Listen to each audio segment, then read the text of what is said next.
one of my favorites. My little pony, my little pony.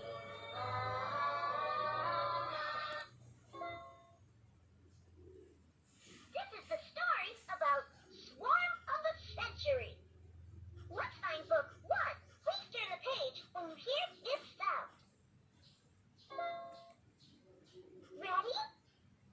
Let's listen. It was a busy day in Ponyville. All the ponies were preparing for the arrival of Princess Celestia. Fluttershy was gathering flowers. She found a cute little bug and brought it back to Ponyville to show everyone. Twilight Sparkle was trying to get everything organized before Princess Celestia's arrival.